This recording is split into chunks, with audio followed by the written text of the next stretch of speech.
প্রথম ম্যাথটা হইতেছে 24-এর মিড টু থেকে। তো এটার প্রশ্নটা হচ্ছে যেটা 24-এর মিড টু, যেখানে বলা আছে যে ধর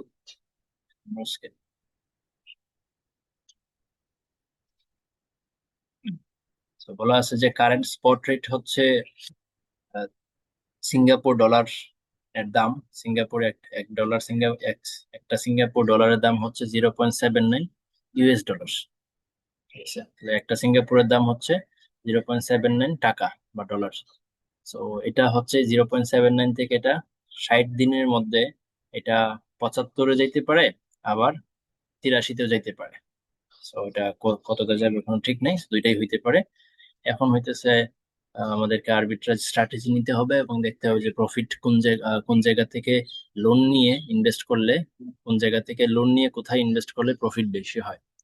তো এখানে বলে রাখি যেখান থেকে আমরা লোন নিব সেখানে ইনভেস্ট করব না, কারেন্সিটাকে কনভার্ট করে অন্য দেশে ইনভেস্ট করব। আবার বলি, যেখানে এখানে আমাদের সিঙ্গাপুর আছে এবং ইউএস আছে, তো দুইটা কান্ট্রি। আমরা সিঙ্গাপুর থেকেও বড় করতে পারবো, চাইলে ইউএস থেকেও বড় করতে পারবো। তো একবার আমরা সিঙ্গাপুর থেকে বড় করব, বড় করে টাকাটাকে ডলারে কনভার্ট করব, ইউএস এর ডলারে কনভার্ট করে ইউএস ডলারে ইনভেস্ট করব, এটা একটা। আবার অন্য উপায় হচ্ছে ইউএস থেকে বড় করব, বড় করে সেটাকে সিঙ্গাপুর ডলারে কনভার্ট করে সিঙ্গাপুরে ইনভেস্ট করব। ব্যাস, এই দুইটা উপায় দেখবো যে কোনটা থেকে প্রফিট বেশি হয়। তাহলে 7.9 আছে বর্তমান রেট, এটা 7.5-এ যেতে পারে, 8.3-তে যেতে পারে। আর কত টাকা লোন নিব, লোন নিতে হলে যে আমরা সিঙ্গাপুর থেকে যদি নেই বা ইউএস ডলার থেকে যদি নেই, কত টাকা লোন নিতে হবে। সো এটা এখানে একটা অ্যামাউন্ট দেওয়া আছে 10 মিলিয়ন, যেটা হচ্ছে Singapore as well as Singapore of US. The bank has the choice to borrow both from USA and as well as Singapore of US $10 million or equivalent. তার মানে আমি যদি ইউএস থেকে নেই, ইউএস থেকে নিলে তো বলাই আছে ডিরেক্ট $10 million। সো $10 million নিলেই হবে। আর যদি আমরা আহ, এই সিঙ্গাপুর থেকে বড় করতে চাই, তাহলে ইকুইভ্যালেন্ট অ্যামাউন্ট, তাহলে 10 মিলিয়নের ইকুইভ্যালেন্ট অ্যামাউন্ট কত, 0.79 অনুযায়ী। স্পট রেট তো হচ্ছে, আজকের রেট তো হচ্ছে 0.79। তো এই 10 মিলিয়নের 0.79-এ কত আসবে, 1 মিলিয়ন। এক সিঙ্গাপুর ডলারের দাম যেহেতু 0.79, তার মানে ডলারের দাম বেশি। তো এটা কি করতে হবে, এটা হচ্ছে টাকাটা ডলারটা বাইরে যাবে। তো 0.79 দিয়ে 10 মিলিয়নের ভাগ দিলে যা আসে সেটা হবে হচ্ছে আমার সিঙ্গাপুর ডলারের সমান আর কি। তো 0.79 দিয়ে 10 মিলিয়নের ভাগ দিলে মনে হয় 12-13 কিছু একটা আসবে, ওই টাকাটা আমার সিঙ্গাপুর থেকে বড় করতে হবে। এখন আসি তাহলে, আর এখানে চারটা রেট দেওয়া আছে। একটা হচ্ছে ইউএস ডলার, আমরা যদি ইউএস ডলার বড় করি সেক্ষেত্রে বড় রেট হচ্ছে 8%, ল্যান্ডিং হচ্ছে 7%, ইনভেস্ট করলে 7%, বড় করলে 8। সিঙ্গাপুর ডলারের এরকম দুইটা রেট দেওয়া আছে, 3 আর 5। Math simple. সো এই যে ইনফরমেশন গুলো এখানে লিখছে। সো ফার্স্টে হইতেছে আমরা ধরে নিতেছি সিঙ্গাপুর থেকে বড় করব, সিঙ্গাপুর থেকে বড় করব। সো সিঙ্গাপুর থেকে যদি বড় করতে চাই, তাহলে কত টাকা বড় করতে হবে, 10 মিলিয়ন বড় না করে, 10 মিলিয়ন তো ডলারে আছে, এটাকে ওই যে স্পট রেট দিয়ে ভাগ করে নিতে হবে 0.79। তাহলে 7.9 দিয়ে ভাগ দিলে আসে হচ্ছে 12, যে 12 মিলিয়ন আসে আর কি। সো 12 মিলিয়ন, 12 মিলিয়ন দুইটা রেট, ওই যে স্পট রেট 7.9, এখান থেকে কততে যাইতে পারে, 7.5-এ যাইতে পারে, 8.3-তে যাইতে পারে, বলা আছে না প্রশ্নে। স্পট রেট দুইটা 7.5-এ যেতে পারে, 8.3-তে যেতে পারে। সো এই জন্য দুইটা রেট পাশাপাশি লিখলাম। এখন আমি যদি বড় করি, বড় তো 12 মিলিয়ন করব, তো দুই জায়গাতে সেম বসাই দিলাম। এই 12 মিলিয়ন টাকা, 12 মিলিয়ন সিঙ্গাপুর, এগুলো কিন্তু সিঙ্গাপুর ডলার। তো আমরা বলতেছি যে সিঙ্গাপুরে ইনভেস্ট করবো না, সিঙ্গাপুরে থেকে লোন নিছি, কত পার্সেন্ট রেটে লোন নিছি। সিঙ্গাপুরের রেট হচ্ছে, বড়োইং রেট কত, সিঙ্গাপুর ডলার বড়োইং রেট হচ্ছে 5%। এই যে 5% রেটে বড় করছি, এই যে এই জন্য এখানে লেখা আছে যে at the rate 5% for 60 days। আচ্ছা, তো এই যে টাকাটা সিঙ্গাপুর ডলার, এই টাকাটাকে আমি কনভার্ট করে ফেলবো কোথায়, ডলারে। তাহলে ডলারে কনভার্ট করলে এটা আবার 10 হয়ে যাবে। এই যে ডলারে কনভার্ট করে নিছে, 7.9 দিয়ে গুণ দিছে, 10 হয়ে গেছে। এই 10 মিলিয়ন ডলারকে আমি ইনভেস্ট করবো এখন ইউএসএ তে। ইউএসএ তে যদি ইনভেস্ট করতে 7% রেটে ইনভেস্ট করতে পারবো। ইউএসএ ডলারের লেন্ডিং রেট হচ্ছে 7%। ওই 7% রেটে ইনভেস্ট করলাম, 10 মিলিয়ন, 10 মিলিয়ন, এটা জাস্ট ইনভেস্ট করলাম। এখন 60 ডেজ পরে, 60 দিন পরে এটা রিয়েলাইজ করবো। রিয়েলাইজ করলে কত হবে, 10 মিলিয়ন ইন্টু এই যে 0.7 ডিভাইড বাই 360 ইন্টু 60, কারণ 60 দিনের রেট, তো এটাকে 60 দিনের রেটে কনভার্ট করা হয়েছে, ইন্টু 10 মিলিয়ন। তো 10 মিলিয়ন রে এই জিনিসটা দিয়ে গুণ দিলে আমার এই যে 10.1, 10.1 এই দুইটাই সেম আসতেছে। এখন যেটা করতে হবে, এটাকে এই যে ডলার অ্যামাউন্টটা ডলার অ্যামাউন্টটাকে এখন সিঙ্গাপুরে ব্যাক করে পাঠিয়ে দিতে হবে, কারণ আমি তো লোনটা নিয়েছিলাম আমি সিঙ্গাপুর থেকে। তাহলে সিঙ্গাপুরে এটাকে পাঠিয়ে দিতে হবে, এখন আমার তো লোন পেমেন্টটা পরিশোধ করা লাগবে যেটা লোন নিয়েছিলাম। তাহলে 10 মিলিয়নকে এখন যদি আমি সিঙ্গাপুরে পাঠাই, হ্যাঁ, তাহলে 0.75 দিয়ে দু- আহ, ভাগ দিতে হবে এই টাকাটারে, তাহলে চলে আসবে এই টাকাটা।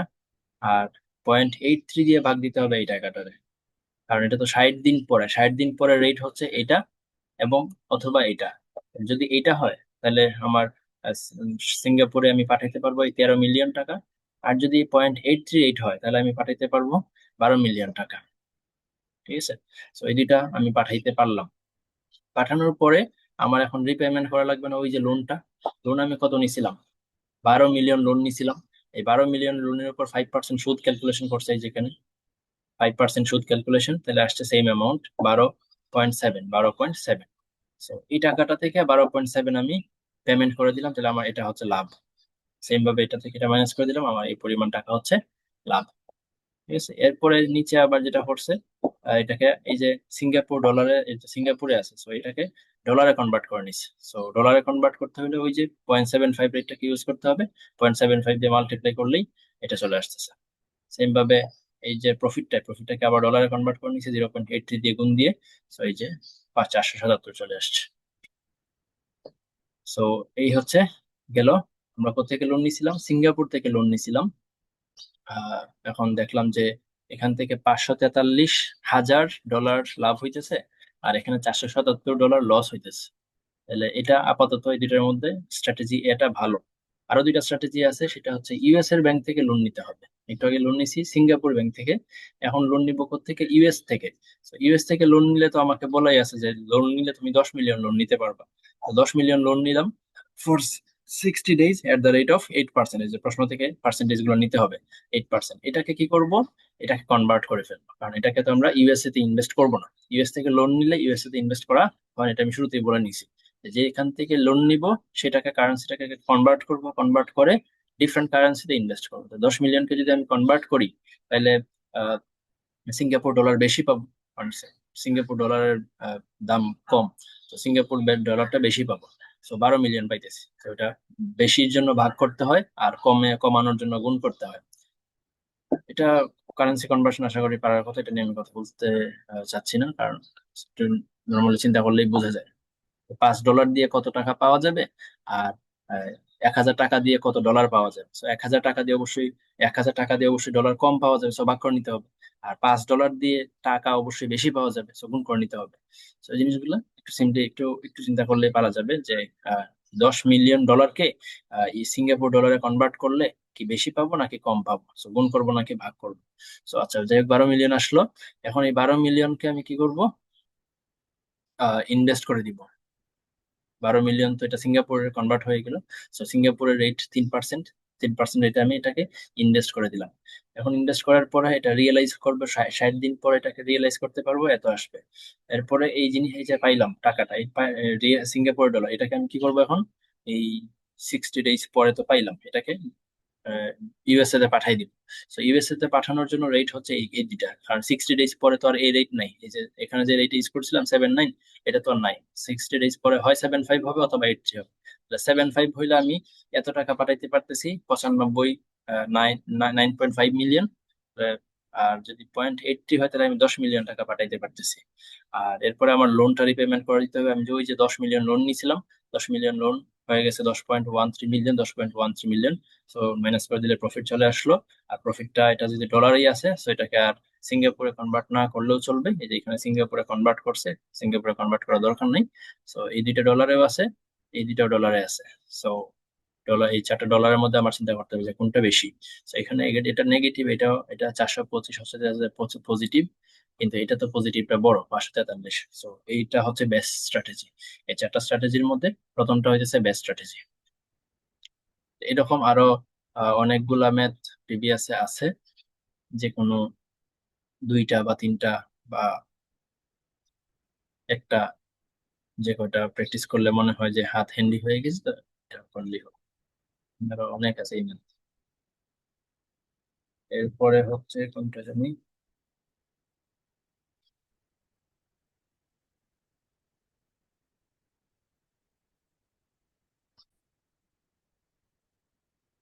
So, এরপরে হচ্ছে যে 33 নম্বর পেজেরটা, যেটা হচ্ছে একটা লং স্ট্রেডল।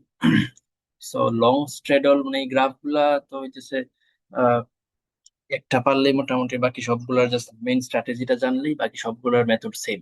যেমন এরকম একটা টেবিল বানায় নিতে হবে। এবং লং স্ট্রেডলে কি করতে হয়, লং স্ট্রেডলে হচ্ছে দুইটাই কিনতে হয়। তাহলে এই যে কলের ইনফরমেশন দেওয়া থাকবে প্রশ্নে, তাহলে কল লিখবো যে long gain from long call এবং gain from long put. Long আর পুট যা ইনফরমেশন থাকবে দুইটাকে আমাকে কিনতে হবে, কারণ স্ট্র্যাডলে কি করতে হয়, দুইটাই কিনা লাগে। লং স্ট্র্যাডলে দুইটাই কিনতে হয়। আর যদি শর্ট স্ট্র্যাডল হইতো তাহলে দুইটাই সেল করতে হয়। তাহলে লং যদি করি দুইটাই, সেক্ষেত্রে আমার হইতেছে এই যে প্রথম যে কল অপশন, সেটার লং হচ্ছে এই যে এটা, এই গ্রাফটা ডটেড লাইনটা। তাহলে এখানে লস হইতেছে কোন পর্যায়ে, এই যে প্রাইস এখানে কততে আছে, আহ এটার এটার স্ট্রাইক প্রাইস দেখতেছি 1.25। তার মানে 1.25 এর নিচে যতক্ষণ আছে ততক্ষণ পর্যন্ত লস। কত টাকা লস, এই যে 0.03, যেটা তার অপশন অপশনের প্রিমিয়াম, সেটাই তার লস। তাহলে এই যে 1.25 পর্যন্ত যে লস লস লস, এই সেম পরিমাণ লস দিতে হবে এখানে। এই সংখ্যাগুলো প্রত্যেকে আসছে, এগুলো নিজে বানায় নিতে হবে। কে এর মানটা কত, কে এর মান হচ্ছে 1.25 না, কে এর মান 1.25, কে এর মান 1.25, দুইটার কে সেম, কারণ স্ট্রেডল তো স্ট্রেডলের কে সেম হয়। 1.25 লিখতে হবে, আর এটার আশেপাশে কিছু অ্যামাউন্ট নিতে হবে। যেমন এখান থেকে 5 5 কমায় তিনটা অ্যামাউন্ট নিছে, এখানে 5 5 বাড়াইয়া তিনটা অ্যামাউন্ট নিছে। তাহলে 125-এর বামে সব লস হবে। আচ্ছা, ডানে কি হবে, ডানে লাভ হবে। যেহেতু একদিকে লস হচ্ছে আর একদিকে অবশ্যই লাভ হবে। তাহলে এখানে লাভ কত হবে, এই দুটা ডিফারেন্স বের করে নিতে হবে। 125, এখানে 130, তাহলে কত টাকা, 5 পয়সা লাভ না। 1.25 1.3 দিলে 5 পয়সা লাভ। কিন্তু 5 পয়সা কি আলটিমেটলি লাভ হবে, এখানে 3 পয়সা তার আগেই পেমেন্ট করা লাগছে না। সো 5 পয়সা থেকে 3 পয়সা বাদ দিলে 2 পয়সা তার লাভ। এরপরে এই 125-এর সাথে আবার 135-এর কম্পেয়ার করতে হবে। তাহলে এখানে 10 পয়সা লাভ, কিন্তু 10-এর মধ্যে আবার 3 টাকা তার আগেই লস ছিল, তাহলে 7 পয়সা লাভ। এভাবে কল অপশনের যে লং, সেটার হিসাব করে নিলাম। এরপরে হচ্ছে কি পুট অপশন। পুট অপশন তো আমি কিনতেছি তাই না, লং করতেছি, লং এর গ্রাফ তো এটা, পুট অপশনের গ্রাফ হচ্ছে এই যে এটা। তাহলে এটা কি অবস্থা, 1.25 এর ডানে লাভ হচ্ছে, লস হচ্ছে। 1.25 এর ডান দিকে এই যে লস না, 1.25 এর ডান দিকে লস দিয়ে দিলাম, 1.25 এটা ডান দিকে লস, 0.2 0.2 0.2 লস দিয়ে দিলাম। তো ডান দিক বাম দিকে হচ্ছে লাভ ক্যালকুলেশন করতে হবে। So, লাভ ক্যালকুলেশন তো আগের মতোই, যে 125 আর 120-এর ডিফারেন্স হচ্ছে 5। 5 পয়সা থেকে 2 পয়সা আমার আগে প্রিমিয়াম দেওয়া আছে, 3 পয়সা লাভ। ঠিক আছে, এরপরে এগেইন 10 পয়সা, 10 থেকে 2 গেলে 8, 15, 15 থেকে 2 গেলে 13। এরপর এই দুইটা জিনিস যোগ করে নিলেই হবে। এই যে দুইটা কলাম যোগ করে নিতে হবে, দুইটা কলাম যোগ করে নিলে নেট গেইন বা লস আসলো এই জিনিসগুলো। And এই সংখ্যাগুলোর উপর বেস করে জাস্ট একটা গ্রাফ আঁকে ফেললেই হবে, যে 1.1 এর সোজা হচ্ছে 0.1। আগে কে তে আসি, কে তে হচ্ছে 1.25 এর সোজা -0.5। তাহলে 1.25, এই যে এখানে আছে আমাদের 1.25 এর সোজা কত হবে, একটা পয়েন্ট লস হবে, -0.5, একদম নিচে দিলাম। এরপরে এটার আশেপাশে দুইটা পয়েন্ট নেই, 1.3 এর সোজা হচ্ছে 0, তাহলে এই যে 1.3 এখানে আছে, এখানে একটা ফুটা দিলাম। এরপর যাই 1.3, এদিকে আসি, বামে আসি, 1.2, 1.2 এর সোজাও 0, তাহলে এটা ব্রেক ইভেন। এই যে 1.2 তে ব্রেক ইভেন। সো এরপর এই তিনটা পয়েন্টকে একত্র করে একটা গ্রাফ আঁকে ফেলবো। এটা হচ্ছে স্ট্র্যাডল। এইভাবে স্ট্র্যাঞ্জেল, পরে মনে হয় স্ট্র্যাঞ্জেল আছে 134 নম্বর পেজে, যেটা হচ্ছে স্ট্র্যাঞ্জেল। এবং এটা হচ্ছে শর্ট স্ট্র্যাঞ্জেল। শর্ট স্ট্র্যাঞ্জেল, সো স্ট্র্যাঞ্জেলেও হইতেছে দুইটাই কিনা হয়, আমরা জানি স্ট্র্যাডল স্ট্র্যাঞ্জেল দুইটার মধ্যেই। যদি লং হয়, এটা তো স্ট্র্যাডল করলাম, লং স্ট্র্যাডল। লং স্ট্র্যাঞ্জেল যদি হয় সেক্ষেত্রেও দুইটাই কিনতে হবে। সেক্ষেত্রে কিন্তু এখানে কে গুলা ডিফারেন্ট থাকে আর কি, এটাকে বলা হয় স্ট্র্যাঞ্জেল। আর শর্ট মানে দুইটাই সেল করতে হবে, শর্ট মানে দুইটাই সেল করতে হবে। তাহলে শর্ট স্ট্র্যাঞ্জেল, এই যে শর্ট কল এবং শর্ট পুট, কিন্তু এখানে কে ডিফারেন্ট, যেহেতু স্ট্র্যাঞ্জেল, স্ট্র্যাঞ্জেল যেহেতু কে গুলা ডিফারেন্ট, একটা 0.75 একটা 7, সমস্যা নেই। স্ট্রেঞ্জেল মানে হইতেছে ডিফারেন্ট, কে থাকবে স্বাভাবিক। কিন্তু আমাদের মেইন কথা হইতেছে শর্ট, শর্ট মানে কি আমরা দুইটাই সেল করবো, এটাও সেল করলাম এটাও সেল করলাম, তাহলে এটা কল শর্ট এটা পুট শর্ট। কল শর্টের গ্রাফ কেমন, কল শর্টের গ্রাফ হচ্ছে এই যেটা কল ডটেড লাইনটা এটা, আর পুট শর্টের গ্রাফ হচ্ছে এই যে এটা। তাহলে এখানে কে কত? প্রথমটাতে কে হচ্ছে 0.75, তাহলে 0.75 পর্যন্ত আমার লাভ হচ্ছে না? এই যে 0.75 পর্যন্ত আমার $3 লাভ। তাহলে এই যে 0.75 পর্যন্ত বাম দিকে আমার $3 লাভ দিয়ে দিতে হবে। তিন তিন পয়সা লাভ দিয়ে দিলাম। আর ডান দিকে তাহলে কি হবে? লস ক্যালকুলেশন করতে হবে। 75 আর 80, তাহলে এখানে ডিফারেন্স কত? ডিফারেন্স হচ্ছে 5 পয়সা। তো এই 5 পয়সা হচ্ছে আমার লস। 5 পয়সার মধ্যে আমি 3 পয়সা আগেই পেয়ে গেছি না, যেহেতু শর্ট করছিলাম। 3 পয়সা আমার লাভ আগে থেকেই আছে। ওই যে 2 পয়সা লস থাকতেছে অটোমেটিক। ঠিক আছে, এরপরে গেইন ফ্রম শর্ট পুট দেখি। শর্ট পুটের গ্রাফ কোনটা? এটা ডটেড লাইনটা শর্ট পুট। শর্ট পুট এভাবে তো আঁকতে হয়। সো এটা 0.75 এর ডান দিকে লাভ হচ্ছে। 0.75 এর ডান দিকে লাভ হচ্ছে, প্রিমিয়াম সমান, প্রিমিয়ামের অ্যামাউন্টটা লাভ হচ্ছে। তাহলে এই যে 0.75, এই যে ডান দিকে লাভ হইতেছে 0.2 করে। ঠিক আছে, এখন বাম দিকে আসি। বাম দিকে হচ্ছে লাভ ক্যালকুলেশন করতে, লস ক্যালকুলেশন করতে হবে। তাহলে ও সরি, এটা হচ্ছে এটার ইয়াটা হচ্ছে কেটা হচ্ছে 0.7, তাহলে 7 পর্যন্ত লাভ হবে। এটার কে হচ্ছে কত? 0.7। এই যে 0.7 পর্যন্ত লাভ হচ্ছে না? তাহলে 0.7 পর্যন্ত আমি 0.2, 0.2, 0.2 লাভ দিয়ে দিলাম। এরপর এদিকে লস ক্যালকুলেশন করে নিতে হবে। তাহলে 70 আর 65 গ্যাপ হচ্ছে 5 পয়সা। 5 পয়সা লস। এদিকে যদি লাভ হয়েছে, এদিকে অবশ্যই লস হবে। তাহলে 70 আর 65 গ্যাপ হচ্ছে 5 পয়সা লস। 2 পয়সা আগেই পেয়ে গেছি, 3 পয়সা লস।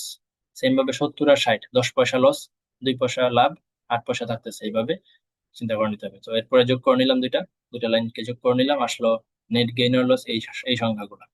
হ্যাঁ, এই সংখ্যাগুলো নিয়ে আর একটা গ্রাফ আঁকা ফেললেই হবে, শেষ। ব্রেক ইভেন পয়েন্ট অটোমেটিক্যালি হয়ে যাবে। ব্রেক ইভেন পয়েন্ট নিয়ে এত চিন্তার দরকার নেই। জাস্ট এখানে এই 0.7 এর সোজা একটা 0.05 বসাবো, 0.75 এর সোজা 0.05 বসাবো। তাহলে যে 0.7 তোমার আগে থেকে লেখা আছে, তো এটা সোজা আমি একটা ফোঁটা দিব এখানে আন্দাজ মতো। 75 এর সোজা, এই যে 75 এর সোজা কত? 5, এখানেও 5, এটাই তো 5 পয়সা লাভ। লাভ। সো 7 এর সোজা এটা ফোঁটাটা দিলাম, 75 এর সোজা এটা দিলাম। ঠিক আছে, এরপরে এই বাকি আর দুইটা 6 পয়েন্ট চুজ করবো। 65 এরটা নিবো আর 80টা নিবো। তাহলে 65 তো অবশ্যই এখানে আছে। 0.65 অথবা 65 এর সোজা কত? 0 টাকা। সো এই যে 0, 65 এর সোজা 0, আর 0.8 এর সোজাও 0। তাহলে এই যে এই 4টা পয়েন্ট, 4টা পয়েন্ট দিলে তো গ্রাফ আঁকা যায়। তাহলে এরপর রান দিলাম। ব্রেক ইভেন না পাইলেও সমস্যা নাই। ব্রেক ইভেন না পাইলে এই যে 0.55 আমার হাতে আছে। 0.55 এর লস কত? 0.10। তাহলে 0.55 অবশ্যই এই দিকে আছে, এই যে এইদিকে। 0.5 এর সোজা একটা আন্দাজ মতো একটা ফুটা দিয়ে দিব, দিয়ে ওই যে ওই পয়েন্টের সাথে এই পয়েন্টটাকে যোগ করে দিব। ঠিক আছে, এরপরে 35 নাম্বার স্লাইডে আছে বুল স্প্রেড। তো বুল স্প্রেডের স্ট্র্যাটেজি কি? বুলের ক্ষেত্রে স্ট্র্যাটেজি হইতেছে যে এটা যদি লং, এটা কলও হইতে পারে, এটা পুট ইউজ করে হইতে পারে। তো যদি কল ইউজ করে হয়, যদি বুল বুল মানে হচ্ছে প্রাইস বাড়বে। বুল মানে প্রাইস বাড়বে, তাহলে লাভটা হবে হচ্ছে এদিকে। বুল মানে হচ্ছে প্রাইস বাড়বে, সো প্রাইস বাড়ার দিকে লাভ হবে। এদিকে হচ্ছে একটা স্ট্রেট লাইন হবে। আর তাইলে কি করতে হবে? কোনটা কিনবো? আহ, এখানে তো দুইটাই কল থাকবে। এই যে এটা একটা কল, এটা একটা call option. Full spread same, same option use করে করতে হয়। তাহলে কল অপশন ছোটটা কিনবো। কে এর মান যেটা ছোট সেটা কিনবো। 0.66 কে আছে, 0.67 কে আছে। তাহলে এখানে ছোটটা কিনবো, কারণ আমার গ্রাফটা হইতে হবে এরকম। গ্রাফটা এই যে এটা হচ্ছে মেইন গ্রাফটা। এই এই এইভাবে গ্রাফটা হইতে হবে আর কি। আমি এখানে আর কি এই এভাবে গ্রাফটা হইতে হবে। ঠিক আছে? এই এরপরে এভাবে সোজা যাবে, এরপরে এইভাবে আসবে। তো যেহেতু এরকম একটা আমার টোটাল প্রফিটের গ্রাফ লাগবে, এটা কিভাবে বুঝলাম? কারণ এটা তো হইতেছে আমাদের বুল বলেই দিছে, বুল স্প্রেড। সো বুল স্প্রেড মানে কি? বুল স্প্রেড মানে হচ্ছে প্রাইস বেশি, যেখানে প্রাইস বেশি যেদিকে সেদিকে লাভ হবে।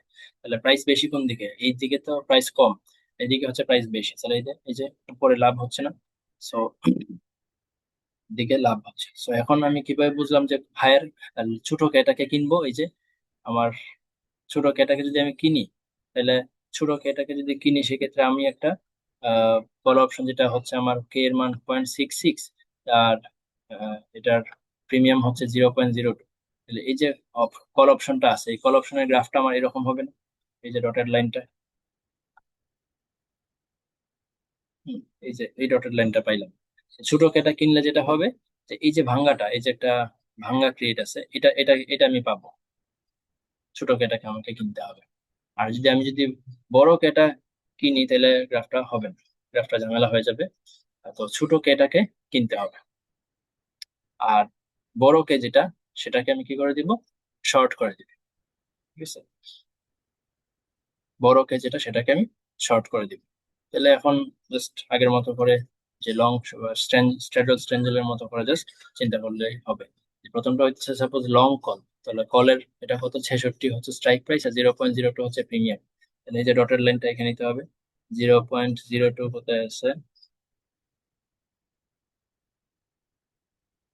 ও, এটা হচ্ছে 0.02, কিন্তু এখানে 500 ইউনিট একটু বলা আছে।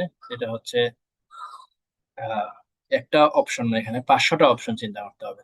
সো 0.02তেই হওয়ার কথা ছিল গ্রাফটা, যে 0.02 থেকেই হওয়ার কথা ছিল, কিন্তু এটা যেহেতু 500টা ইউনিট আছে, এখানে একটা অপশন না বরং 500টা অপশন, তাহলে 500 দিয়ে গুণ করে নিতে হবে। তাহলে 500 ইন্টু 0.02, যেটা হচ্ছে 10, এই 10 হবে হচ্ছে আমার প্রিমিয়াম। তো 10 থেকে স্টার্ট করলাম, এবং এটা কে এর মান কত, কে এর মান হচ্ছে 0.66। এই যে কে এর মান 0.66 পর্যন্ত এটা আসলো, এরপর এটা উপরের দিকে চলে যাবে। তাহলে এটা গেল একটা। আর এদিকে হইতেছে আর একটা অপশন আছে, যেটা হইতেছে আমরা শর্ট করব। তো শর্ট করার জন্য এটা কত, কে এর মান কত, 0.67, আর এটার প্রিমিয়াম কত, 0.015। তাহলে প্রিমিয়ামটাকে 500 দিয়ে গুণ করে নিতে হবে। এটা আমি পাইতেছি, যদি শর্ট করতেছিল এটা আমি পাবো। তাহলে এই যে শর্ট 7.5, এটা ডট ডট দিয়ে এদিকে 6-7 পর্যন্ত আসবো, এরপর এটা নিচের দিকে নামতে থাকবে। তাহলে গ্রাফ দুইটা আঁকা হয়ে গেল। এখন হিসাব করতে হবে যে লাভ লস। তাহলে 0.6 এর বাম দিকে লস হচ্ছে না, 0.66 প্রথম যে অপশন সেটার বাম দিকে লস হচ্ছে। 0.66 এর বাম দিকে, যে 0.66 কোথায় আছে, 0.66 এখানে দেয় নাই, 0.66, 0.65 দিচ্ছে, তার মানে এটা এগুলো হচ্ছে বাম দিকে। তাহলে এই জিনিসগুলোতে আমার লস হবে। এই যে $10 করে লস, যে প্রিমিয়ামের অ্যামাউন্ট লস না, এই যে 10 - 10 আমরা বাগিয়ে বের করে রাখছিলাম। তাহলে এটার বাম দিকে 10 টাকা করে লস হইতেছে। এটা ডান দিকে কি হবে, লাভ ক্যালকুলেশন করতে হবে। তো লাভ ক্যালকুলেশন কিভাবে করি, যে এখানে আমার 0.66টা হচ্ছে মেইন, তো 0.66 এর সাথে 0.70 চিন্তা করতে হবে। তাহলে 66 আর 70, এখানে লাভ কয় পয়সা, লাভ হচ্ছে 4 পয়সা। 4 পয়সা থেকে 2 পয়সা বাদ দিয়ে দিতে হবে প্রিমিয়াম, তাহলে থাকবে 2 পয়সা। এই 2 পয়সাকে 500 দিয়ে গুণ দিয়ে নিতে হবে, তাহলে আসবে 10 টাকা লাভ। সেম ভাবে আমি 0.75টা বলি, 0.75 পার্থক্য করতে হবে 0.66 এর সাথে। তাহলে 0.66 আর 0.75, এটা হচ্ছে আমার লাভ। তাহলে কত টাকা লাভ, 66 থেকে 75 হচ্ছে 9 পয়সা লাভ। 9 পয়সা থেকে এখানে 2 পয়সা প্রিমিয়াম আমার আগেই বাদ দিতে হবে, তাহলে 7 পয়সা লাভ। এই 7 পয়সা দিয়ে 500 গুণ দিলে আসবে 35 টাকা। এই যে এভাবে টাকাগুলা বের করা হয়েছে। তো সেম ভাবে শর্ট কল, যেটা শর্ট কল সেটাও বের করতে পারবো, পারার কথা, কারণ এটা সেম জিনিস, একই জিনিস বারবার বলতেছি। মেইন কনসার্নের জায়গা হচ্ছে যে বুল স্প্রেডে আমি কোনটাকে কিনবো কোনটাকে বেচবো এটা বুঝতে পারাটা। এটা মেবি ডিরেক্ট প্রশ্ন বলা থাকবে না। বুল স্প্রেড ইউজিং কল, হ্যাঁ, এক্ষেত্রে ছোট যেটা আছে, ছোটকে যেটা সেটা কিনতে হবে। আর বুল স্প্রেড ইউজিং পুট যদি হইতো, ইউজিং পুট হইলে তখন কোনটাকে কিনতাম, তখন কোনটাকে বেচতাম। সো বুল মানে হচ্ছে প্রাইস বাড়বে, বুল মানে কি, প্রাইস বাড়বে এদিকে। আর আমি যদি ইউজিং পুট চিন্তা করতাম, আমি যদি এখানে ইউজিং কল না করে, এই যে এখানে দুইটাতে কল, এখানে যদি আমি পুট নিয়ে আসতাম, তখন আমার পুটের গ্রাফ গুলা নর্মালি হরাইজন্টাল অ্যাক্সিসটা কোন দিকে থাকে, এদিকে থাকে না, হরাইজন্টাল অ্যাক্সিস গুলো এদিকে থাকে, দুইটাই কিন্তু এদিকে থাকে। তাহলে একটা কল করতেছি, একটা কিনতেছি, আর একটা বেচতেছি, তো দুইটাই কিন্তু বাম দিকে থাকে। তাহলে প্রাইসও বাড়বে এবং হরাইজন্টাল অ্যাক্সিস গুলো ডান দিকে। যখন এরকম মিলে যাবে যে প্রাইস যেদিকে যাওয়ার কথা এবং হরাইজন্টাল অ্যাক্সিস গুলো সেদিকেই থাকতেছে, তখন আমি কি করব, যেটাতে হায়ার প্রিমিয়াম, যেটাতে হায়ার প্রিমিয়াম সেটাকে আমি সেল করে দিব, যেটা লোয়ার প্রিমিয়াম সেটা আমি কিনবো, তাহলে আমার একটা লাভ থেকে যাবে। ঠিক আছে, এটা হচ্ছে একটা সহজ টেকনিক মনে রাখার, যে প্রাইস যেহেতু বাড়বে, এটা আসলে ডান দিকে, আর হরাইজন্টাল অ্যাক্সিস গুলো, কার্ভ গুলো যেহেতু ডান দিকেই, পুটের ক্ষেত্রে যেটা হয়, যে পুটের কার্ভ গুলো, হরাইজন্টাল কার্ভ গুলো তো এদিকে থাকে। তো যখন এরকম মিলে যাবে দুইটা, তখন কি করবো, আমি হায়ার প্রিমিয়াম যেটাতে পাবো, হায়ার প্রিমিয়াম, হায়ার কে না, কিন্তু কে নিয়ে আমার চিন্তা নেই, কে বাদ, হায়ার প্রিমিয়াম যেখানে পাবো সেটা আমি সেল করব, কারণ সেল করলে আমি বেশি পাবো। আর লোয়ার প্রিমিয়াম যেটা সেটা আমি বাই করবো। ঠিক আছে, সেম ভাবে আরেকটা বলি, সেটা হইতেছে যে কল ইউজিং বিয়ার ইউজিং কল বিয়ার। তাহলে বিয়ার মানে কি? বিয়ার মানে হইতেছে প্রাইস কমবে, প্রাইস কমবে। তাহলে এই যে প্রাইস এদিকে এদিকে হলে বাড়ে, এদিকে হচ্ছে কমে, প্রাইস কমবে, এটা হচ্ছে আমার এক্সপেকটেশন। আর ইউজিং কল বলতেছি, কল মানে কি? কলের গ্রাফ গুলা এদিকে হয় না, হরাইজন্টাল এক্সিস গুলা, হরাইজন্টাল এক্সিস গুলা কিন্তু এদিকে হয়। এই যে হরাইজন্টাল এক্সিস, এটা হচ্ছে শর্ট কল, এটা হচ্ছে লং কল। তাহলে এটা মিলে যাচ্ছে না বিয়ার ইউজিং কলে। তাহলে যেহেতু বিয়ার মানে প্রাইস কমবে এবং কলের হরাইজন্টাল গ্রাফ গুলো বাম দিকে, তখন আমি কি করব? হায়ার প্রিমিয়াম যেটা সেটা সেল করব, লোয়ার প্রিমিয়াম যেটা সেটা বাই করব। আর বাকি যে দুইটা স্ট্র্যাটেজি বাকি আছে সেগুলোতে উল্টা কাজটা হবে। সেগুলোতে উল্টা কাজ করব। উল্টা কাজ মানে কি? তখন হইতেছে আমি কি করব, একটু ইনিশিয়ালি আমি লস করব। সাপোজ একটা বলি, সেটা হইতেছে যে বিয়ার ইউজিং পুট, বিয়ার ইউজিং পুট। তো বিয়ার মানে কি? বিয়ার মানে হইতেছে প্রাইস কমবে, আর পুটের গ্রাফ গুলা হরাইজন্টাল অ্যাক্সিস গুলা কোন দিকে থাকে? এদিকে থাকে না? পুটের হরাইজন্টাল গ্রাফ গুলা এদিকে থাকে। তাহলে হরাইজন্টাল গ্রাফ গুলা এদিকে। সো যেহেতু দুইটা ম্যাচ করে নাই, একটা প্রাইস বলতেছে প্রাইস এদিকে যাবে, কমবে, আর হরাইজন্টাল অ্যাক্সিস গুলা এদিকে থাকতেছে। তো তখন আমি কি করছি, যে ইনিশিয়ালি একটা লস করছি, ইনিশিয়ালি একটা লসের মতো করে একটা পজিটিভ আমি গ্রাফ গুলো আঁকছি। তাহলে এই যে এটা আমার পেমেন্টটা বেশি যাচ্ছে, আর এদিকে আমি পাইতেছি কিন্তু কম। ঠিক আছে, তো এটা আমি দূরে আঁকছি, একটু নিচে আঁকছি। তো এই জিনিসটা জাস্ট একটু মনে রাখতে হবে, যে যখন মিলে যাবে তখন হইতেছে বেশি প্রিমিয়াম যেটাতে সেটা আমি সেল করব। আর যদি মিলে না যায় তখন আমি কি করব? লস পজিশনে নিব, লসের পজিশনটাতে দিয়ে স্টার্ট করব, পরে পরে অবশ্য লাভ হয়ে যাবে। এরপরে টেবিল বানানো তো কিছু ইনফরমেশন ধরে কে এর মানগুলাকে ইনক্লুড করে নিতে হবে। কে এর মান এখানে এই ম্যাথটাতে ইনক্লুড করা নেই, না করলেও চলবে। কে এর মান যে ইনক্লুড করতে হবে এরকম বিষয়টা না, তবে কে এর মানগুলো টেবিলে ইনক্লুড করে নিলে ভালো। 0.66 এবং 0.67 এই দুইটা মান এখানে টেবিলে দিয়ে দিলেই হবে। দিয়ে এরপর নিজের ইচ্ছা মতো করে কিছু নাম্বার নিয়ে নিলেই এরপর গ্রাফটা একা ফেলা যাবে। এটা না নিলেও সমস্যা নেই, সুন্দর সুন্দর নাম্বার নেওয়া যায়, যে 55, 60, 65, 70, 75 এই সংখ্যাগুলো নেওয়া হয়েছে। কিন্তু এটা দিয়ে কিন্তু ক্যালকুলেশন কিন্তু এই কে এর মান দিয়ে করতে হয়। তো এরপরে আসতেছে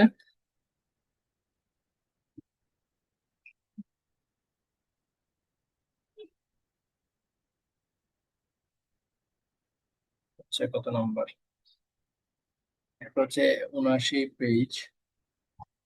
79 পেজ, এটা হচ্ছে অনেক ইম্পর্টেন্ট, আসবে মোটামুটি শিওর।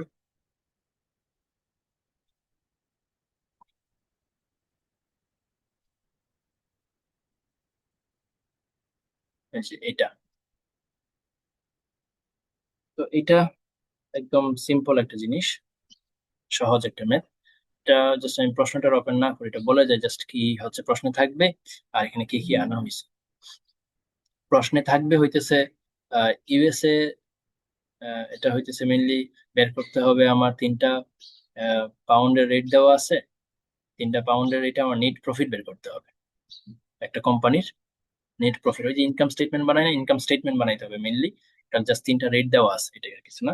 তো ইউএস নামের একটা যে কোম্পানি আছে, কোম্পানিটার তার নিজের দেশে সে সেল করে $70, $85 আর $100, এই ডিফারেন্ট কারেন্সি রেটে। প্রশ্ন সুন্দর করে একদম এগুলো দেওয়া আছে, ভ্যালু গুলো, যে 1.5 হইলে 70, 1.6 হইলে $85 সেল করে, 1.7 হইলে সে $100 সেল করে। এটা হচ্ছে তাহলে প্রশ্ন থেকে আনলাম, 70, 85 এগুলো হচ্ছে প্রশ্ন থেকে আনলাম, যেগুলো রাইট চিহ্ন দিব সেগুলো প্রশ্ন থেকে আসতেছে। আর ইউকে, ইউকে এর সেলস 70, এটা প্রশ্ন দেওয়া আছে, এই অ্যামাউন্টটা 70। যে ইউকে তে এই কোম্পানিটা, ইউএস এর যে কোম্পানিটা, সে ইউকে তে সেল করে 70 পাউন্ড, এটা কিন্তু পাউন্ড। তো 70 পাউন্ডকে জাস্ট কি করতে হবে, 1.5 দিয়ে মাল্টিপ্লাই করে ডলারে নিয়ে আসতে হবে, 1.6 দিয়ে ডলারে নিয়ে আসতে হবে, 1.7 দিয়ে ডলারে নিয়ে আসতে হবে। তাহলে এইভাবে এই তিনটা আমি কি করলাম, এগুলা ডলারে কনভার্ট করছি। এটা এটা প্রশ্ন দেওয়া ছিল 70 ইউকের সেলস, এগুলা জাস্ট কনভার্ট করছে। এই যে যেটাকে কনভার্ট করা হয় এটাকে বলা হয়, যেটাকে কনভার্ট করা হয় এটাকে বলা হয় ট্রানজেকশন এক্সপোজার। এটাকে কি বলা হয়? ই, ট্রানজেকশন এক্সপোজার। ঠিক আছে, এই লাইনটাকে ট্রানজাকশন এক্সপোজার বলা হয়। এখন আমি টোটাল সেলস বের করে নিই, এটা 175 যোগ করে নিলাম। এরপরে সিওজিএস, সেলস এর পরে যেন আমাদের সিওজিএস আছে, সিওজিএস ইউএস এর সিওজিএস প্রশ্নে বলা আছে, এটা হচ্ছে যে 100 হবে সব সিচুয়েশনে, এটা বলা আছে প্রশ্নে 100 হবে। আর ইউকের সিওজিএস বলা আছে 20 পাউন্ড, জাস্ট এটা বলা আছে। এখন 20কে আমাদের কনভার্ট করে নিতে হবে 30-এ, 32-এ, 34-এ। এটা কিভাবে কনভার্ট করছি, ওই যে এক্সচেঞ্জ রেট গুলা দিয়ে কনভার্ট করে নিচ্ছি। তাহলে এটাকে আমরা কি বলবো, ট্রানজেকশন এক্সপোজার, কারণ এটাও তো আমরা কনভার্ট করতেছি। ট্রানজেকশন এক্সপোজার, যেটা চেঞ্জ করা হয়, যেটা চেঞ্জ হয় সেটাকে বলা হয় ট্রানজেকশন এক্সপোজার। আর শুরুর দিকে ইউএস এর সেলসটাও কিন্তু চেঞ্জ হচ্ছিল, তাই না, 70, 85, 100। তো এটা চেঞ্জ হওয়ার পিছনে এক্সচেঞ্জ রেটের ডিরেক্ট হাত নাই, একটা ইনডিরেক্ট একটা হাত আছে। কারণ এই 70, 85, 100 এগুলো আসলে এক্সচেঞ্জ রেটের কারণে একটু ইম্প্যাক্টেড হচ্ছে ইনডিরেক্টলি, এজন্য এটাকে বলা হয় ইকোনমিক এক্সপোজার। এটাকে বলা হয় ডাবল ই, ইকোনমিক এক্সপোজার, যেটা ডিরেক্ট আমরা মাল্টিপ্লাই করে বের করতেছি না কিন্তু চেঞ্জ হয়ে যাচ্ছে, সেগুলোকে বলা হয় ইকোনমিক এক্সপোজার। তাহলে প্রথমটা ইকোনমিক এক্সপোজার, এরপরে এটা 105, মানে এই যে ইউকের যে 70, এটা এবং এটা হচ্ছে ট্রানজাকশন এক্সপোজার। আর এখানে যে ইউএস এর সিওজিএস যেটা চেঞ্জ হচ্ছে না, এটা কিছুই না, এটা কোনো এক্সপোজারই না। এক্সপোজার মানে কি রিস্ক, যেহেতু ক্যাশ ফ্লো চেঞ্জই হয় না, তো এটা কোনো এক্সপোজারের মধ্যেই পড়ে না। তাহলে সিওজিএস পাইলাম টোটাল, এই যে সেলস থেকে এখন সিওজিএস কে মাইনাস করে দিলাম, তাহলে চলে আসলো গ্রস প্রফিট। তাহলে গ্রস প্রফিট আসলো 45, 65, 85। আচ্ছা, এরপরে যে অপারেটিং এক্সপেন্স, সো অপারেটিং এক্সপেন্সও ফিক্সড একটা দেওয়া আছে, ইউএস এরটা ফিক্সড দেওয়া আছে 20, 20, 20। তো এগুলোর প্রশ্ন দেওয়া আছে ইউএস এর। এরপরে আসি আহ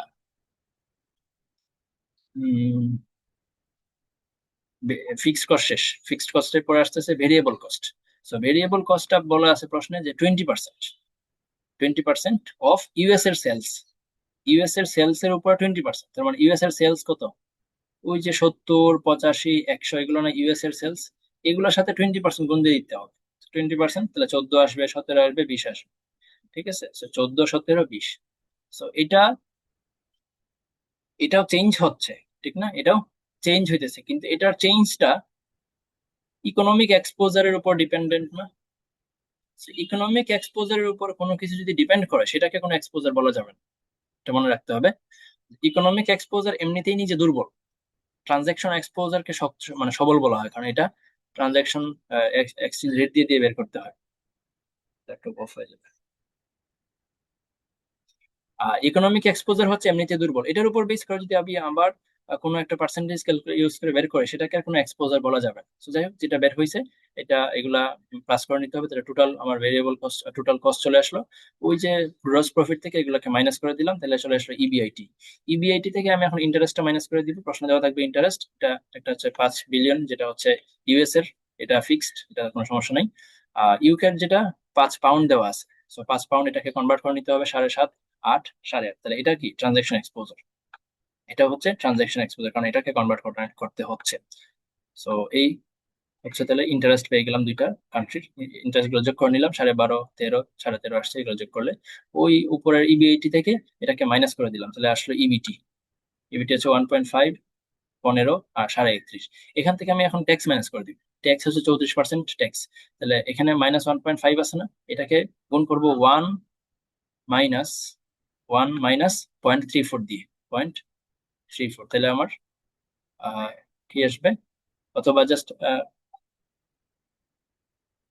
0.34 দিয়ে গুণ দিব। এই যে -1.5 কে 0.3 ইন্টু দিব 0.34, 0.34, তাহলে আমার একটা ফিগার আসবে, কিন্তু একটা ফিগার, জিরো আসবে না, একটা ফিগার আসবে। এই ফিগারটাকে এখানে বসাইতে হবে, এটা একটা ভুল ভুল আছে, এখানে ফিগারটা বসাইয়া এরপরে এটা থেকে এটা মাইনাস করলে এটা একটু কমে যাবে লসটা। আর এগুলো তো সমস্যা নেই, 15-এর উপর 34% দিলে 5.1 আসে, এটা থেকে মাইনাস করলে 9.9 আসে। সেম ভাবে 31.5, এটার উপর ট্যাক্স ক্যালকুলেশন করলে যদি 10.7 আসে, এখান থেকে মাইনাস করলে 20.7, সব শেষ, নেট ইনকাম চলে আসছে। ঠিক আছে, এই জিনিসটাকে এখানে সামারি করছে, ওই যে আমি তখন যা যা বলে আসছি, যে কোনটা ট্রানজাকশন এক্সপোজার টিই, আর কোনটা ইকোনমিক এক্সপোজার সেটা। আর লাস্ট একদম নেট ইনকাম, যেটা এটাকে বলা হয় আহ আহ, কি এক্সপোজার যেন এটাকে বলা হয়, এটাকে বলা হয় হচ্ছে ট্রান্সলেশন এক্সপোজার, এটাকে বলা হয় ট্রান্সলেশন এক্সপোজার। সো শেষ, এক্সপোজার তিন ধরনের হয়। প্রথমটা হচ্ছে যেটা সেলস, সেটাকে বলা হয় ইকোনমিক এক্সপোজার। যেগুলা চেঞ্জ হয় কারেন্সির সাথে সাথে সেগুলোকে বলা হয় ট্রানজ্যাকশন এক্সপোজার। আর নেট ইনকামটাকে বলতে হয় ট্রান্সলেশন এক্সপোজার।